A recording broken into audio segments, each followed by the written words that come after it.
السلام علیکم۔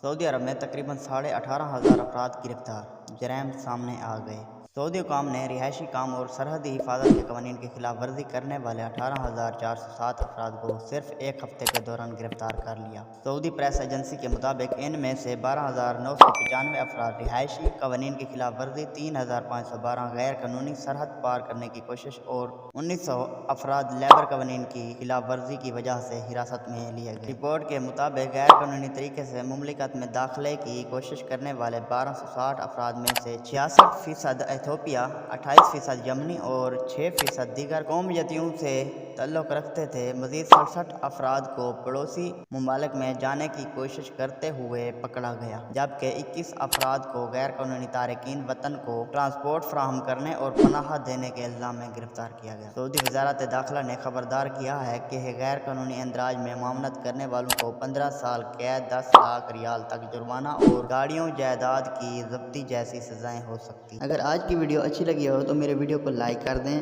اور ایسی مزید خبریں سننے کے لیے میرے چینل کو سبسکرائب کر دیں اور بیل آئیکن کو پریس کر کے آل نوٹیفیکیشن پر سلیکٹ کر دیں۔ Thanks for watching.